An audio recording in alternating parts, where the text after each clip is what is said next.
आप हनुमान जी के पास जाते हैं, हनुमान चालीसा पढ़ते हैं, आपसे पूछना चाहते हैं क्या हनुमान जी को सुंदर कांड प्रिय है? हनुमान जी को क्या हनुमान चालीसा प्रिय है? याद रखना। एक व्यक्ति ने हमसे कहा, बोले स्वामी जी ये बताओ, हम तो 1.25 लाख सुंदर कांड पढ़ चुके, लेकिन आज तक हमारे संकटों का मोचन हनुमान जी ने नहीं किया।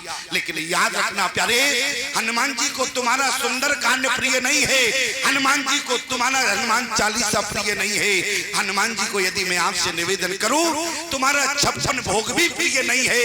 यदि हनुमान को कोई प्रिय है प्यारे, तो वो केवल रामचरित्र प्रिय है प्यारे, केवल रामचरित्र प्रिय है। और मैं गारंटी देता हूं इस बात की, हमारी बात को कान खोलकर सुनना, जिस दिन आपके अंतःकरण में रामचरित्र उतर जाएगा, मैं गारंटी देता हूं प्यारे, आपके संकट मोचन हनुमान जी अपने आप बन जाएंगे। लेकिन विडंबना केवल इतनी है कि आज तक हमारे अंदर रामचरित्र नहीं उतरा। क्यों? तुम कितने भी हनुमान चालीसा पढ़ना, सुंदर कांड पढ़ना, लेकिन हनुमान जी ने आज तक तुम्हारे संकट मोचन नहीं किए। क्यों? क्योंकि हनुमान जी को रामचरित्र प्रिय है। अच्छा, रामचरित्र देखो और एक और रावण का चरित्र देखो, दोनों में क्या है? बोले रावण का चरित्र क्या है? बोले माने मात अरे पिता नहीं देवा। ध्यान से सुनना, रावण का चरित्र क्या है? माने मात पिता नहीं देवा, साधुन सन करवावे सेवा, तिनके ये आचरण भवानी, ते जनो निश्चर सम प्राणी। यदि आपकी प्रवृत्ति ऐसी है, जो नौजवान या जो अपने माता पिता का सम्मान नहीं करता प्यारे, आप कितने भी हनुमान चालीसा पढ़ना, जीवन में हनुमान जी तुम्हारे संकट मोचन कभी नहीं बनेंगे। क्यों? जो बेटा अपने माता पिता का सम्मान नहीं करता, एक तो आपको सत्य बात पता है प्यारे, आज का नौजवान अपने माता पिता का सम्मान करना नहीं जानता, और ज्यादा से ज्यादा पैर छुएगा तो कहां छुएगा? बोले घुटने छुएगा। लेकिन मैं नौजवानों से निवेदन करूं, माता पिता के कभी घुटने मत छूना। बोले क्यों? पैर छूना, पैर छुओगे तो आशीर्वाद मिलेगा, और घुटने छुओगे तो गठियावाद मिलेगा। क्या मिलेगा? यदि घुटने छुए तो गठियावाद मिलेगा। घुटनों में गठियावाद होता है, इसलिए तो गठियावाद की बीमारी फैली हुई है। क्यों? क्योंकि लोग चरण छूना नहीं चाहते, और जिस दिन तुम माता पिता के चरण छूने लगोगे, उस दिन तुम्हारा गठियावाद अपने आप समाप्त हो जाएगा।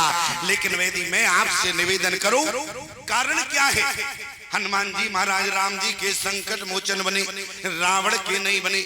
यदि आपसे निवेदन करो, आप पूरी रामचरितमानस उतारने की जरूरत नहीं है, लेकिन जिस दिन आपने अपने जीवन में रामचरितमानस की यदि 3 चौपाई उतार ली प्यारे, तो मैं गारंटी देता हूं प्यारे, आपके संकट मोचन हनुमान जी बन जाएंगे। केवल 3 चौपाई आप अपने जीवन में उतार लेना। अच्छा, वो चौपाई कौन है? ध्यान देना। बोले प्रातः काली उठ के रघुनाथा, ये रामचरित्र है, ध्यान देना। बोले प्रातः काली उठ के रघुनाथा, माता पिता गुरु नावै माता।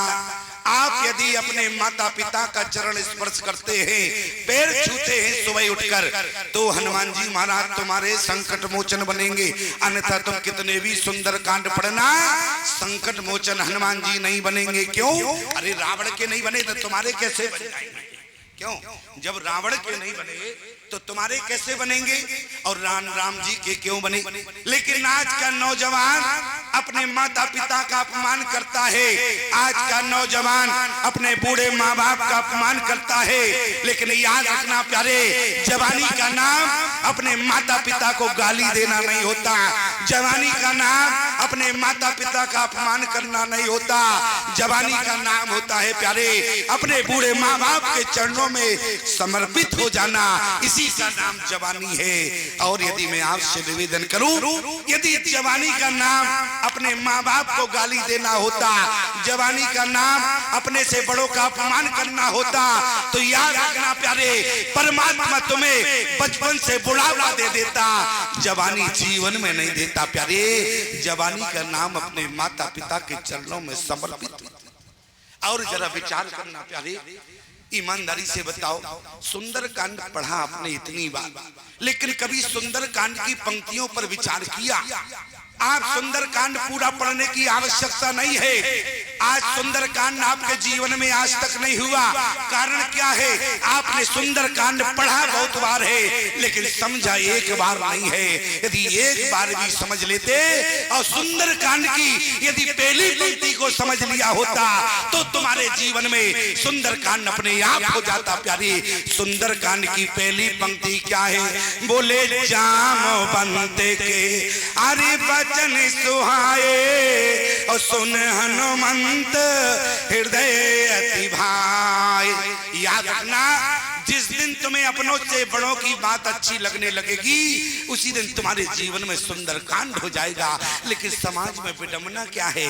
आज तक अपने से बड़ों की बात अच्छी नहीं लगती। क्यों? अपने से बड़ों की बात आज के समाज में अच्छी नहीं लगती नौजवानों को।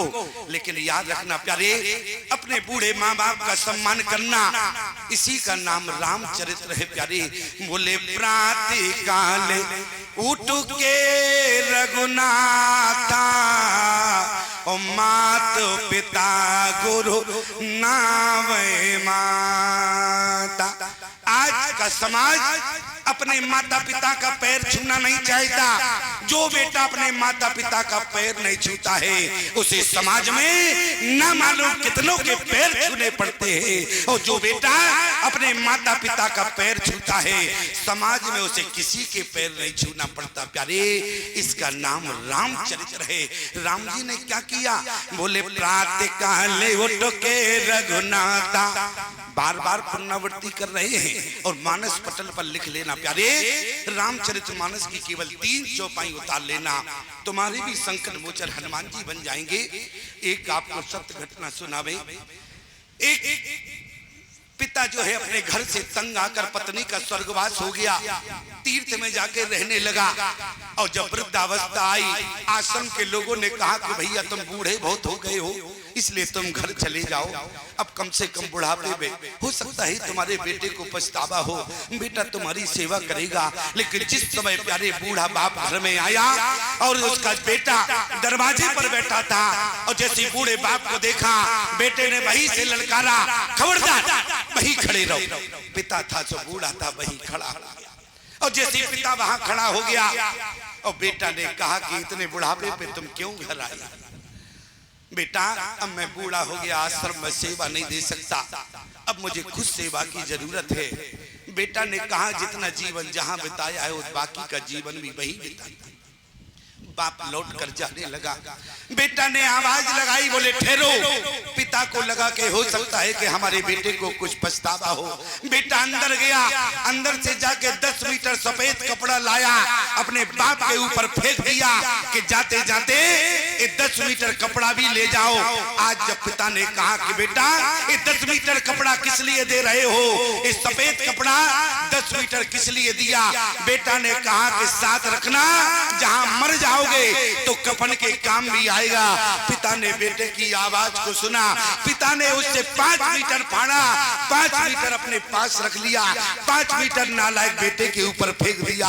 बेटे ने कहा ये क्या कर रहे हो? पिता ने कहा कि बेटा अगर कहीं मुझ जैसा नालायक बेटा तुम्हारे भी हो गया तो तुम्हें कफन भी नहीं देगा, तो तुम्हारे कम से कम कफन के काम आएगा। ये 5 मीटर टुकड़ा तुम रखो। याद रखना प्यारे, परमात्मा संतान दे तो अच्छी दे, ऐसी संतान से तो निसंतान परमात्मा बना दे तो उसमें माता पिता को कष्ट नहीं होता है। आज कष्ट उस समय होता है जिस समय आज जवानी बेटा कहती है कि तुमने हमारे लिए क्या किया। क्यों? जवान बेटा कहता है तुमने क्या किया हमारे लिए। अगर आज तुम एक उरई में कम से कम मकान बना दिया होता तो मुझे एहसान होता कि तुमने बहुत कुछ किया।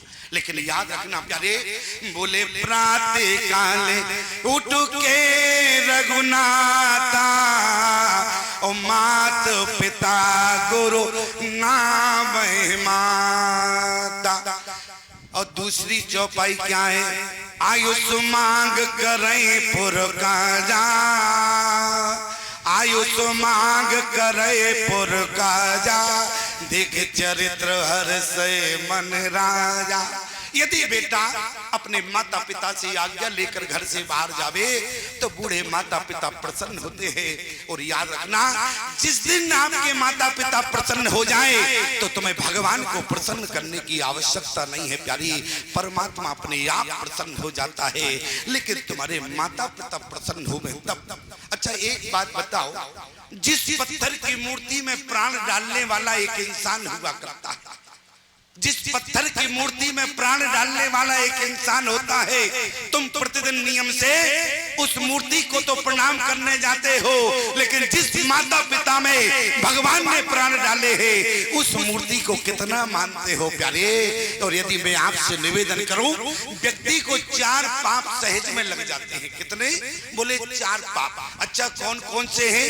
एक तो यदि पुनीत नदी के जल को आपने पानी कह दिया तो पाप लग जाएगा, सालेग्राम को पत्थर समझ लिया तो पाप लग जाएगा, तुलसी को हरी घास समझा तो पाप लग जाएगा, और माता पिता सदगुरु को हाड़ मास का समझ लिया तो पाप लग जाएगा प्यारे।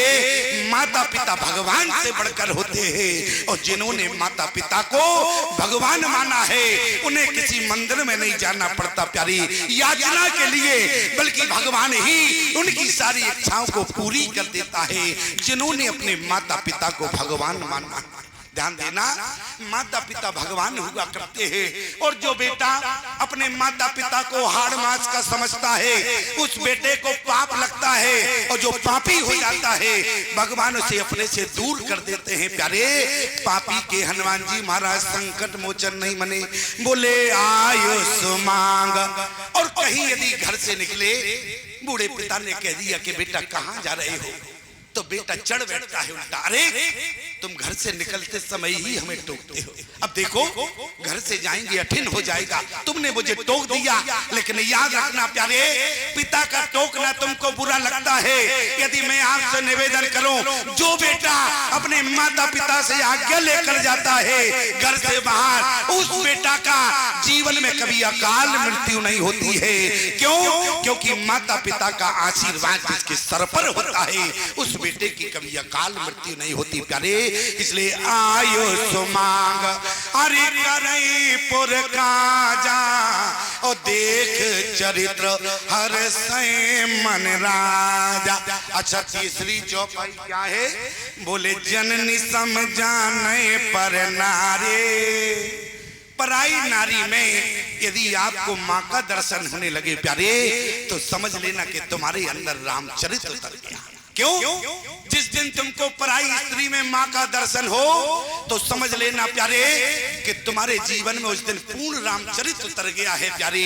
और जब तक पराई स्त्री में तुमको माँ का दर्शन नहीं होता है, शब्द में भी कभी विचार मत रखना कि तुम्हारे अंदर रामचरित्र उतर गया है। सुनना एक अलग बात है, जीवन में उतर जाए ये अलग बात है प्यारे।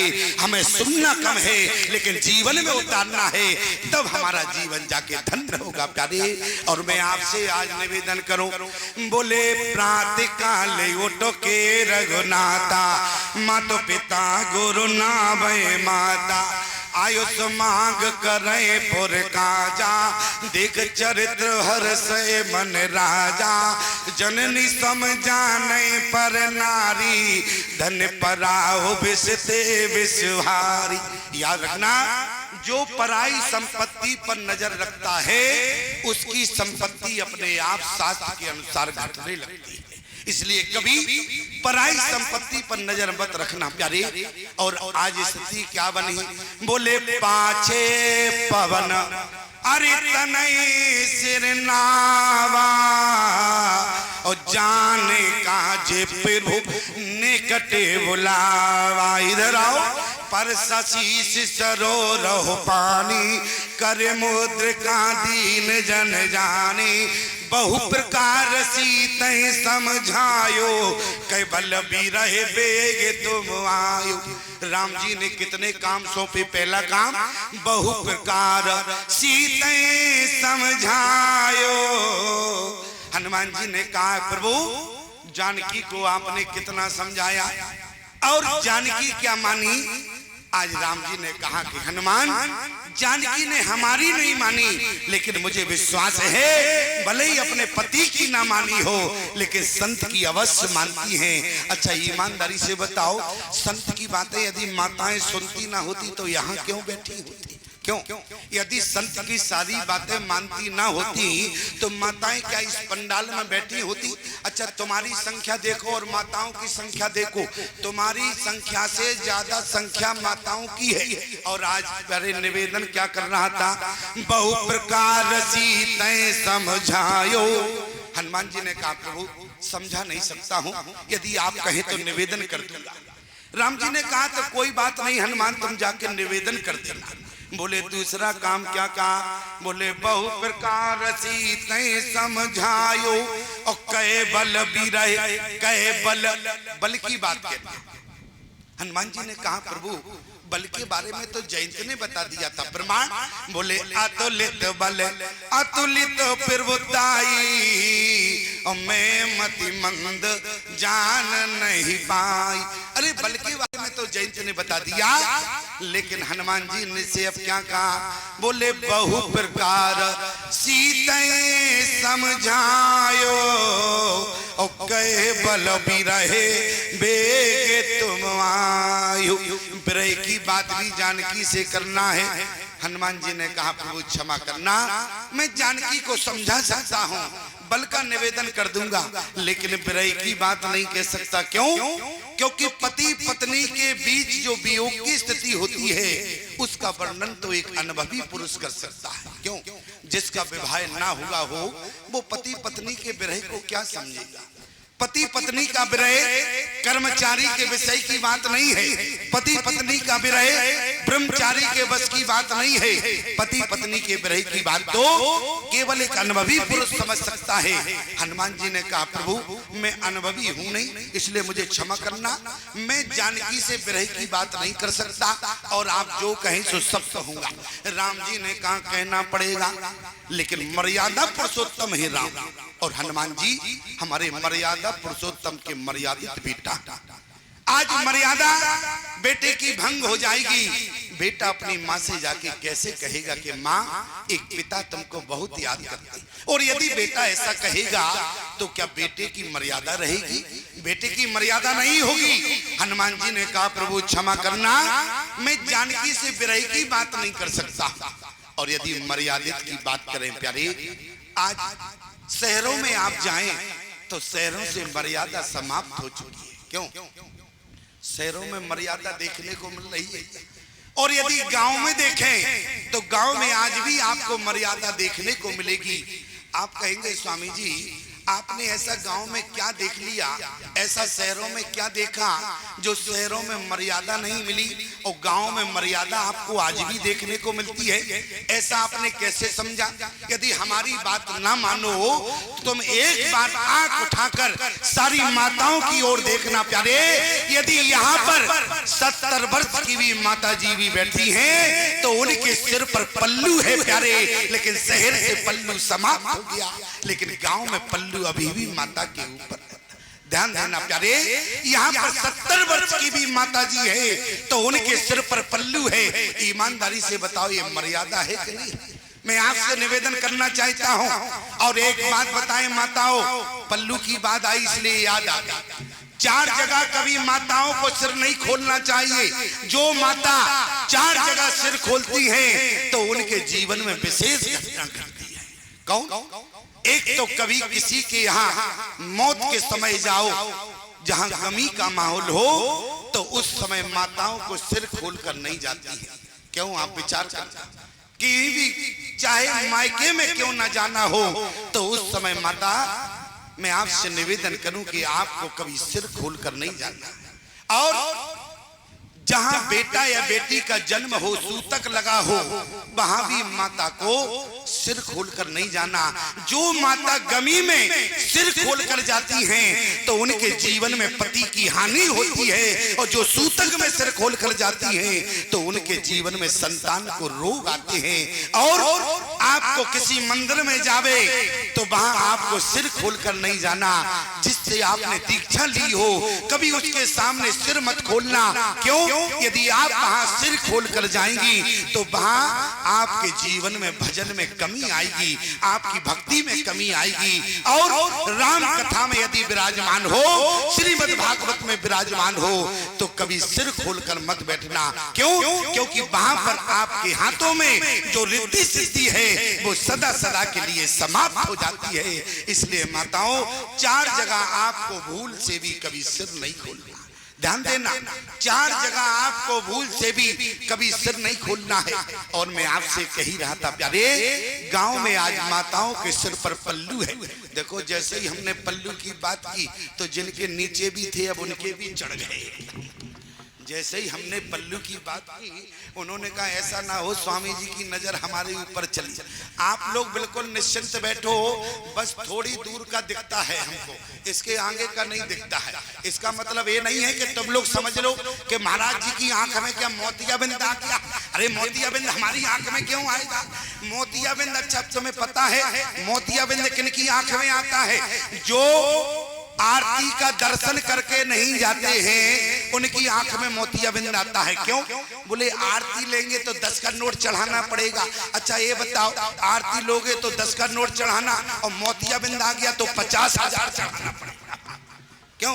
ध्यान देना प्यारे, कभी किसी कथा में जाओ बिना आरती के दर्शन के मत लौटना। और मैं आपसे निवेदन करूं, बोले बहु प्रकार सीते समझायो, केवल भी रहे बेग तुम आयो। मर्यादा की बात, आज हनुमान जी महाराज मर्यादा पुरुषोत्तम राम के मर्यादित बेटा बनना चाहते हैं। और मर्यादा की बात करें, शहर और गांव की बात चल रही थी प्यारे। एक बार क्या हुआ, एक चेले ने हमको विवाह में बुला लिया। वैसे तो महात्माओं को विवाह में जाना नहीं चाहिए। क्यों? इसलिए नहीं जाना चाहिए। आप कहेंगे क्यों नहीं जाना चाहिए? अरे राम जी की बारात में तो सबसे ज्यादा दाढ़ी वाले गए और आप कहते हैं विवाह में नहीं जाना चाहिए।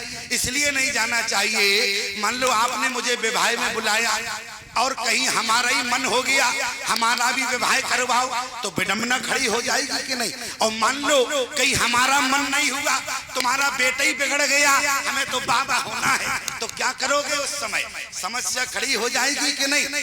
बोले मुकदमा कायम हो जाएगा तुम्हारे ऊपर। याद रखना, बारात लेकर गए और बिना ब्याह के लौट लाए तो मुकदमा हो जाएगा। देखो मैं आपसे निवेदन कर रहा हूं, इसलिए बोले यदि शहर और गांव की बात करें तो मर्यादा देखने को गांव में है। शहर की मर्यादा, एक दिल्ली का चेला था, उसने हमें शादी में बुला लिया। अब हम जैसे तैसे उसके शादी में पहुंचे, दिल्ली जैसे महानगर की बात रही, और जैसे ही हम गए तो क्या था, बोले वर वधू का श्रृंगार एक जैसा था। वर वधू का श्रृंगार एक जैसा था। कैसा? बोले लड़के की मूछ तो बिल्कुल साफ थी, लड़के के चेहरे पर मूछ नहीं थी, और मूछ नहीं थी। और क्या था? बोले दूल्हा भी पगड़ी रखे था और लड़की भी पगड़ी रखे थी। अब हम समझ ना पावे इनमें कौन वर है कौन वधू है। समस्या में घिर गए, किसको आशीर्वाद देवे? आप कहें क्या समस्या में घिरे? अरे आशीर्वाद दे देते। आशीर्वाद कैसे देवे? मान लो सौभाग्यवती का आशीर्वाद देना है और हम पर से कहें सौभाग्यवती रहो तो वो कहेगा बाबा जी दिमाग खराब है क्या आपका, हमको आशीर्वाद दे रहे हो सौभाग्यवती का? समस्या और बड़ी हो गई। तो अब हम तो विचार करते रहे, 15 मिनट खड़े रहे प्यारे, लेकिन हम वर वधू को समझ नहीं पाए। दोनों का मेकअप एक जैसा था, वेशभूषा एक जैसी थी, वो भी पैंट शर्ट पहने थे, लड़की भी पैंट शर्ट पहने थी प्यारे। और नीचे एक खड़े थे भाई साहब, बड़ी कोट पैंट में थे, टाई लगाए थे। हमने कहा इनसे पूछ लिया जाए इनमें वर वधू कौन है तो आशीर्वाद कंफर्म करके दिया जाए। और जैसे ही हमने कहा भाई साहब, तो उन्होंने नीचे से लेकर ऊपर तक हमको देखा। बोली भाई साहब? किसको भाई साहब कहा? बोली मैं भाई साहब हूं। हमने कहा भाई साहब नहीं तो कौन सी बला हो? तो अरे कोट पैंट पहने हो, टाई लगाए हो, भाई साहब नहीं कहेंगे तो क्या कहेंगे? बोली हम भाई साहब दिखते हैं। हमने कहा तो कौन हो? बोली हम लड़की की माता जी हैं। हमने कहा गजब कर दिया। अच्छा ईमानदारी से बताओ, ये शहरों की मर्यादा है, लेकिन यहाँ की मर्यादा आज भी आप सब देख रहे हैं प्यारे।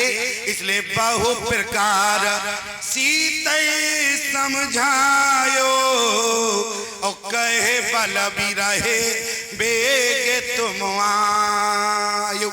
हनुमान जी ने कहा मैं बिरही की बात नहीं कह सकता। राम जी ने कहा कहना पड़ेगा। बोले क्यों? बोले प्रभु मैं आपका बेटा हूँ और बेटा अपनी माँ से कैसे कह दे। लेकिन राम जी ने कहा हनुमान कहना पड़ेगा। हनुमान जी ने कहा कैसे कहें, और कहेंगे तो क्या बेटे की मर्यादा रहेगी। और एक बात याद रखना प्यारे, बेटा हो तो हमारे हनुमान जी जैसा, बेटा हो तो श्रवण कुमार जैसा हो, ये बेटे की मर्यादा है। एक व्यक्ति हमारे पास आया, बोले स्वामी जी बहुत बड़ी समस्या है। हमने कहा समस्या बताओ पहले क्या है। बोले बेटा बहुत नालायक है। हमने कहा नालायक है तो हम क्या कर सकते हैं, तुमने संस्कार नहीं दिया होगा उसको इसलिए नालायक हो गया बेटा। अरे बोले स्वामी जी क्या बताएं, बेटा बहुत नालायक है। हमने कहा बेटा नालायक है तो हम क्या कर सकते हैं। बोले घर में चलो समझा देना। हमने कहा मान लो हम घर में गए, बेटा करता क्या है। बोले रोज सुबह उठकर 2-4 गालियां हमको देता है। हमने कहा हमको ले जाओगे, कहीं हमको भी गालियां दे दी तो हम क्या करेंगे। अरे बोले अब आपको गालियां नहीं देगा, आप संत हैं। हमने कहा मान लो कहीं हमको गालियां दे दी तो हम और बेइज्जती का सर्टिफिकेट लिए घूमेंगे। बोले हमने कहा एक काम करो, निराश मत हो, बेटा को तो हम नहीं समझा सकते हैं, तुम कहो तो 2 मिनट में तुमको समझा दें यदि तुम हमारी बात मान। बोले स्वामी जी तो फिर हमें ही बता दो उपाय क्या है। हमने कहा उपाय इतना है कि हमारी कथा यहाँ 22 तारीख तक है, सोमवार तक, और सोमवार को यहाँ से हम चित्रकूट के लिए रवाना होंगे। तो बोले क्या करें। हमने कहा तुम घर से बैग लगा के मुझे कंप्लीट मिलना, हम तुम्हें चित्रकूट ले चलेंगे, निर्मोही अखाड़े में भर्ती कर देंगे, कुंभ में नागा का सर्टिफिकेट दे देंगे, तुमको नागा बना देंगे हम। अब हाथ जोड़कर खड़ा हो गया, बोले स्वामी जी रहने दो। हमने कहा क्यों। बोले अपना ही तो है, 2-4 गाली दे लेता है तो कोई फर्क नहीं पड़ता। अच्छा ईमानदारी से बताओ, जिसके बाप ने हमारी नहीं मानी तो क्या गारंटी है कि बेटा हमारी मान लेगा। लेकिन उसकी हमने आशा को देखा तो हमने कहा बेटा कोई बात नहीं, निराश मत हो, हम तुम्हारे घर चलेंगे। बोले बिल्कुल चलेंगे। हमने कहा अभी चलो। और जैसे ही हम उसके घर में गए और जैसे ही दरवाजा खुला हमने पैर रखा, और जैसे ही उसके घर में पैर रखा बेटा दौड़ कर आया, बेटा लेट गया हमारे चरण में, लेट कर प्रणाम किया। हमने कहा बाप तो कह रहा था बेटा बहुत नालायक है और बेटा तो यहाँ संस्कारी निकला। क्यों, अगर बेटे में संस्कार ना होते तो बेटा संत को कहीं प्रणाम करता। हमने कहा बेटा तो संस्कारी है, बाप कह रहा था नालायक है। और जैसे ही थोड़ी देर में बेटा चाय लेकर आया, हमने धीरे से उसके कान में कहा, हमने कहा क्यों बेटा तुमने हमको प्रणाम किया। अरे बोले आप संत हैं, आपको प्रणाम ना करें, ऐसा कहीं हो सकता है। हमने कहा बेटा ये बताओ तुमने हमको प्रणाम किया तो इस बाप को भी प्रणाम कर लेते तो समाधान ही हो जाता, तुमने इस बाप को प्रणाम क्यों नहीं किया। बोले छोड़ो बाप की बात। हमने कहा बाप की बात छोड़ो। अरे हमने कहा बेटा ये तुम्हारे पिता हैं, तुम्हारे बाप हैं। बोले ये बाप नहीं, ये तो हमारे जीवन का पाप है। हमने कहा पाप है। अरे हमने कहा बाप को बाप कहा जाता है, तुम तो आपको पाप कह रहे हो। हमने कहा बेटा ये बाप हैं और आज तुम्हें इनको प्रणाम करना चाहिए था। बोले स्वामी जी क्या बतावें, मैंने जीवन भर इनको प्रणाम किया। हमने कहा बेटा फिर अब क्यों प्रणाम करना बंद कर दिया। अरे बोले स्वामी जी मैंने पूरे जीवन भर अपने बाप को प्रणाम किया, अब हम खुद बाप बन गए तो बाप बाप बराबर हो गए। बाप पद इनके पास, बाप पद हमारे पास, अब प्रणाम इनको क्यों करें। हम समझ गए ये बेटा जो है वो बुद्धि से हीन है, ये बेटा नहीं, ये तो इनके जीवन का चपेटा है। अच्छा बेटा होता तो कहीं ऐसी बात करता क्या। आज हनुमान जी ने क्या कहा, बोले बहु प्रकार सीते समझायो, केवल भी रहे बेग तुम आयो। हनुमान जी ने कहा प्रभु निवेदन कर देंगे। और आज हनुमान जी महाराज ने कहा प्रभु यदि बिरही की बात कहना है तो आप हमारे साथ लंका में क्यों नहीं चलते हो। राम जी ने कहा हनुमान अभी हम नहीं जाएंगे। हनुमान जी ने कहा हम आपको लेकर जाएंगे। राम जी बोले कैसे ले जाओगे। बोले ये तो हमारे ऊपर छोड़ो, मैं आपको लंका में लेकर जाऊंगा। अच्छा कितने लोग ऐसे हैं, हाथ उठाओ। हनुमान जी महाराज लंका में राम जी को लेकर गए। हनुमान जी महाराज लंका में राम जी को लेकर गए। कितने लोग हैं, हाथ उठाओ जरा समर्थन देखें। हाँ हाँ अच्छा तो बाकी के लोग क्या मानस को पढ़ते नहीं है क्या। ध्यान देना हमारी बात पर। प्रमाण क्या है?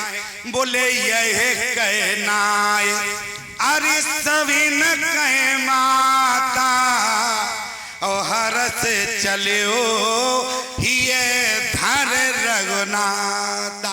और लंका में जाके प्रमाण भी मिला। प्रमाण क्या मिला? जानकी ने पूछ दिया, हनुमान जी ये बताओ तुम राम जी के दूत हो? हनुमान जी ने कहा हाँ मैया। तो हनुमान जी से जानकी ने क्या कहा? सहज बहन सेवक सुखदायक कबहू की सूरत करत रघुनायक। हनुमान जी ने कहा कहो प्रभु यदि आज तुम्हें लंका में न लाते तो ये आज हनुमान लंका में आके फंस गया। और हनुमान जी ने कहा देखा? दोहे का संकेत क्या है? बोले रघुपति कर संदेश। प्रमाण मिला। बोले रघुपति कर संदेश अरे सुन जननी दरदीर ओ से कहे कपि गद गद भयो और भरे बिलोचन नीरा। हनुमान जी महाराज गदगद है। और गदगद में स्थिति क्या होती है? बोले नेत्रों में अश्रु होता है, कानों से कुछ सुनाई नहीं देता, आंखों से कुछ दिखाई नहीं देता। हनुमान जी गदगद है। कौन बोला? बोले कहे वो राम। प्रमाण मिला। बोले कहे वो राम वियोग तब सीता मोकं सकल भये विपरीता। कुछ लोग कहते हैं कि हो सकता हो कि गोस्वामी जी से त्रुटि हो गई। क्यों? अच्छा त्रुटि किस बात की? बोले कहो राम, यहाँ लिखना था बोले कहो कपि, लेकिन क्या लिख दिया? राम लिख दिया। लेकिन गोस्वामी जी से त्रुटि नहीं हुई। एक बार त्रुटि हो सकती है लेकिन पुनरावृत्ति नहीं होती है। अगले वाली पंक्ति में क्या लिखा? तत्व प्रेम कर अरम में तोरा जानत प्रिया एक मन मोरा।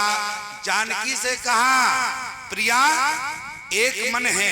और ईमानदारी से बताओ प्रिया कौन कहता है पत्नी से? क्यों?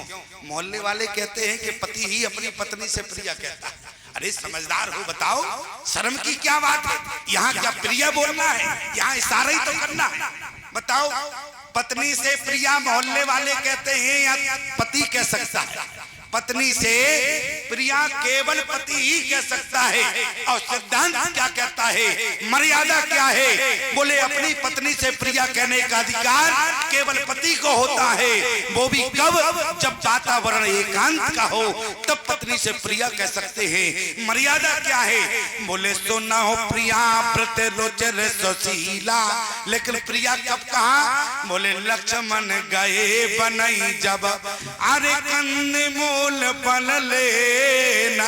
उस समय राम जी ने प्रिया कहा। और यहाँ हनुमान जी महाराज गदगद है। मुँह नयन तऊ को नाही। कौन बोल पड़ा? बोले कहे राम अरे वियोग तब सीता अमोकं सकल भये विपरीता। तत्व प्रेम कर अरम में तोरा जानत प्रिया एक मन मोरा। देखो प्रिया केवल पति ही पत्नी से कहता है।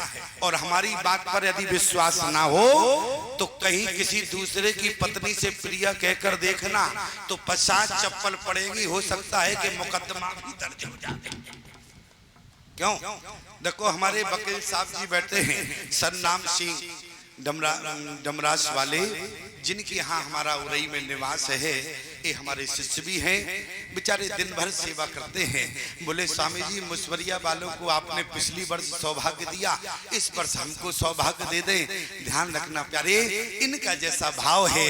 और मैं आपसे निवेदन करूं यदि संत की सेवा यदि जीवन में मिल जाए तो अपने आप को भाग्यशाली मत मानना बल्कि सौभाग्यशाली मानना। प्यारे संत की सेवा यदि करने का अवसर मिले, आप सब लोग भाग्यशाली हैं, सौभाग्यशाली है। क्यों?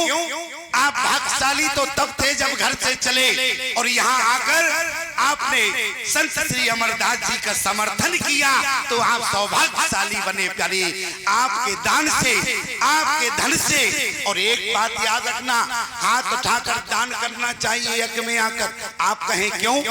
क्योंकि हाथ की शोभा आभूषण नहीं होता है, हाथ की सुंदरता आभूषण नहीं होती है। हाथ की सुंदरता बोले दान होता है। जो व्यक्ति हाथ उठा के दान करता है तो हाथ का आभूषण दान हुआ करता है, हाथ का आभूषण सोना नहीं हुआ करता।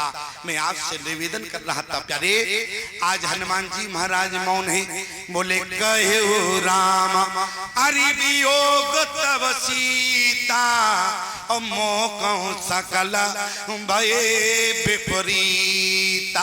तत्तो प्रेम कर अरम में तोरा जानत प्रिया एक मन मोरा सो मन सदा। अब ईमानदारी से बताओ, पति का मन कहाँ रहता है? खरियान में।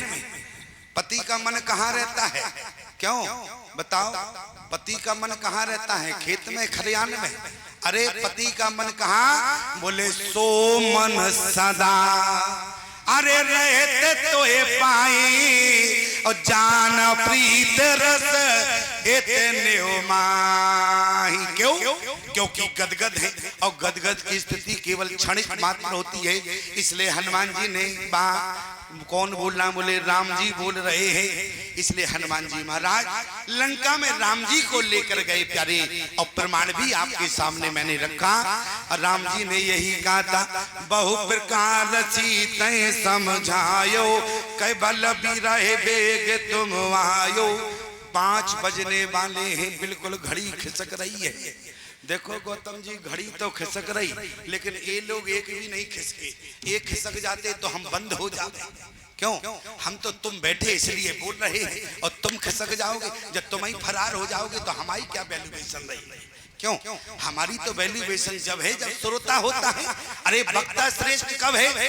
वक्ता श्रेष्ठ की पहचान क्या है? बोले श्रोता बैठा रहे और श्रोता ही फरार हो जाए तो हम डाकू नहीं बन जाएंगे। लेकिन ध्यान देना प्यारे, ये तो आपको तारीफ की बात है कि आप जो कथा जब तक चलती है, जब तक बैठे रहते हैं, ये तो मर्यादा का विषय है प्यारे, जो आपको घर की याद नहीं आता है। अच्छा ईमानदारी से बताओ, घर पहुंच भी जाओगे तो क्या कर लोगे? क्यों? यदि 5-10 मिनट पहले घर चले जाओगे तो क्या हो जाएगा? आप कहेंगे स्वामी जी हो सकता है कि बहुत काम बन जाए, लेकिन याद रखना, आप घर लेट पहुंचे तो ऐसा तो हो सकता है कि काम बन जाएगा, लेकिन आपका कोई काम नहीं बिगड़ेगा।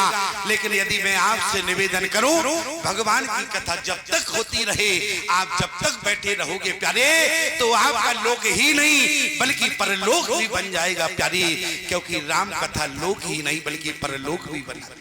और आज हनुमान जी महाराज चले और सारे बंदरों ने हनुमान जी से कहा, बोले अब आगे चलो। हनुमान जी ने कहा, ये बताओ, जब प्रणाम कर रहे थे तब तो तुम आगे थे, अब हमको आगे क्यों कर रहे? हनुमान जी से कहा कि नहीं, अब आप आगे चले, आप हैं महात्मा। और याद रखना, महात्मा परमात्मा यदि आपके जीवन में आगे रहेगा तो आपकी सारी जीवन की समस्याओं का समाधान अपने आप हो जाएगा, तुम्हें पता भी नहीं चलेगा। इसलिए आगे गए प्रमाण, आगे गए हनुमंत लीना। सारे बंदरों ने हनुमान जी को आगे किया, और जैसे ही हनुमान जी महाराज आगे चलने लगे तो ईमानदारी से बताओ समस्या कितनी आई? समस्या लाग त्रिसात सह गुलाने, मिले न जल घन गहन बुलाने, मन हनुमान कीन अनुमाना, मरण चाहत सब बिन जल पाना। इसलिए हनुमान जी ने क्या किया? समाधान देखो हनुमान जी से हो रहा।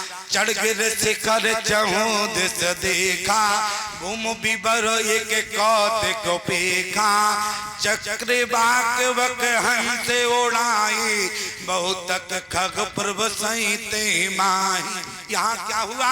हनुमान जी महाराज ने गुफा में देखा जहाँ पानी पीने वाले पक्षी जा रहे थे। हनुमान जी ने विचार किया कि यहाँ निश्चित ही पानी होगा और सारे बंदरों को पानी पिलाने का काम हनुमान जी ने किया। जहाँ पानी की बूंद नहीं थी, लेकिन समाधान हनुमान जी के द्वारा हुआ। याद रखना, यदि आपने अपने जीवन को हनुमान जी से जोड़ लिया तो प्यारे सारे आपके संकटों का मोचन हनुमान जी करेंगे। लेकिन कारण सिर्फ इतना है, आपको अपने जीवन में रामचरित्र उतारना। रामचरित्र आपके अंदर उतर जाएगा तो हनुमान जी महाराज आपके संकटों का मोचन करने लगेंगे। प्यारे, एक बात याद रखना, एक महाभारत की कथा आती है जिस समय सारे पांडव जुआ में हार गए, उस समय द्रौपदी ने कन्हैया को ऊंचे स्वर में फटकार लगाई, बोली कन्हैया आज तुम्हारी बदौलत आज तुम जिस बीच सभा में बैठे रहे, मेरे पांचों पतियों के साथ बैठने वाले कन्हैया तुम रहे। लेकिन इसके बाद भी हमारे पांचों पति हार गए, तुम्हारे रहते हुए हमारे पांचों पति हारे। कन्हैया ने कहा कि बहन द्रौपदी, जितना हमारा अपराध नहीं है, जितना तुम मुझे ऊंचे स्वर से डांट रही हो। आज द्रौपदी ने कहा कि कन्हैया तुम हमारे पांचों पतियों के बीच में बैठे रहे, इसके बाद भी हमारे पांचों पति हार गए और आज तुम ऐसी बात करते हो। कन्हैया ने कहा कि बहन तुम्हारे पतियों के हारने का कारण क्या है? बहन द्रौपदी ने पूछा क्या कारण है? कन्हैया ने कहा कि जिस समय जुआ प्रारंभ हुआ तो उस समय कौरवों ने कहा, दुर्योधन कहने लगा कि हमारी एक जुआ प्रारंभ होने से पहले शर्त है। अच्छा, दुर्योधन ने क्या शर्त रखी? दुर्योधन ने कहा कि जुआ की पहली चाल हमारी तरफ से हमारा मामा शकुनी चले। दुर्योधन ने शर्त रखी प्यारे, हमारी तरफ से जुआ की पहली चाल हमारा मामा शकुनी चलेगा। आज कन्हैया ने कहा कि बहन द्रौपदी, यदि दुर्योधन ने ऐसी शर्त रखी और पांचों तुम्हारे पतियों में से कोई भी कह देता यदि तुम्हारी शर्त है तो हमारी भी एक शर्त है, हमारी तरफ से हमारी जुआ की पहली चाल कन्हैया चलेगा, तो तुम्हारे पांचों पति हारने वाले नहीं थे। प्यारे याद रखना, जो परमात्मा को महात्मा को जीवन में आगे रखता है, बोले सारी समस्याओं का समाधान महात्मा परमात्मा के द्वारा होता है। प्यारे, आज सारे बंदरों ने यही किया, आगे के हनुमंत लीना। जहां पानी की बूंद नहीं थी, लेकिन विचार करना, पानी की बूंद नहीं थी लेकिन समाधान हनुमान जी के द्वारा। और बोले नयन मोंद पुनि अरि देखे वीरा, और ठाड़े सकल सिंधु के तीरा। क्या? नयन मोंद पुनि देखे वीरा, ठाड़े सकल सिंधु के तीरा। आज जैसे सारे बंदर समुद्र किनारे पहुंचे, पानी ही पानी था। यहाँ पानी की बूंद नहीं है, वहां पानी ही पानी है, लेकिन समाधान हनुमान जी के द्वारा मिला। प्यारे, इसलिए अपने जीवन को आप हनुमान जी से जोड़ कर रखना। और यदि मैं निवेदन करूं, हनुमान जी महाराज वर्तमान काल में हनुमान जी हैं और भूतकाल में जामवंत जी हैं और भविष्य काल में अंगद जी हैं।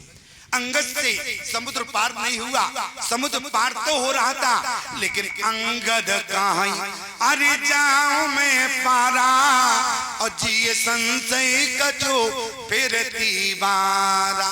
और वहां जामवंत जी ने क्या कहा, जब वही त्रिविक्रम रहो खरारी, तब मैं तरन रहो बलवारी, नहीं तन रहा प्रथम बल लेसा। भूतकाल से भी काम नहीं बना तो राम काज किससे बना? बोले वर्तमान काल से बना। और इस कथा को प्यारे अपने जीवन से जोड़ना। एक कोई रामचरितमानस की कथा तो है, लेकिन हमारे और आपके जीवन की भी कथा है। क्यों? वर्तमान काल में कौन है? हनुमान जी है। हनुमान जी सो रहे थे और आज का वर्तमान काल भी सो रहा है। प्रमाण क्या है? बोले आज का वर्तमान सो रहा है।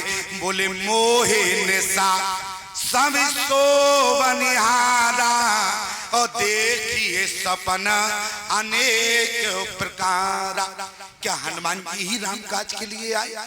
याद रखना प्यारे, हनुमान जी ही केवल राम काज के लिए नहीं आए, हम और आपका भी राम काज के लिए आना है। राम काज क्या है? बोले राम काज लगी तब अवतारा, और हम और आपका आना भी राम काज के लिए है। राम काज क्या है? संसार में आके भक्ति को प्राप्त करके भगवान तक जाना प्यारे, यही जीवन में राम काज है। और याद रखना, हनुमान जी ही केवल राम काज के लिए नहीं है, हम और आप भी राम काज के लिए हैं। अपने आप को पहचानना, ये मत सोचना प्यारे। हनुमान जी ने तो इतना कहा, सिंहनाद कर मारे मारा, लीने हो ना गाँव जलन दिखारा, सेहत साए रावण मारी, अनवया त्रिकोटे उपारी। तो जामवंत जी ने रो दिया, बोले कुछ नहीं करना है। जामवंत जी ने कहा ये सब कुछ नहीं करना। बोले जामवंत मैं अरे पूछो तो ही उचित सिखा बना दीजे मोई।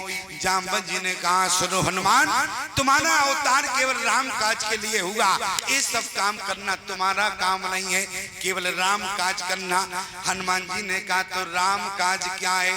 बोले इतना करहो अरे ताते तुम जाई, और सीता देख कहो सुध आई। आज हम और आप भी प्यारे संसार सागर में हैं, और संसार सागर में आके भक्ति को प्राप्त करके भगवान तक जाना, यही राम काज है प्यारे। इसलिए मोहि निशा सब सोवन हारा, देखिए सपन अनेक प्रकारा। यदि जीवन में जाग सकते हो तो केवल संत के उपदेश से ही जीव जा सकता है। इसलिए मैं आपसे निवेदन करूं, आप मोहि निशा से जागे और प्यारे संसार में आके भक्ति का दर्शन करें। भक्ति कहते हैं भगवान का भजन करें, तो आपका संसार में आना सार्थक होगा।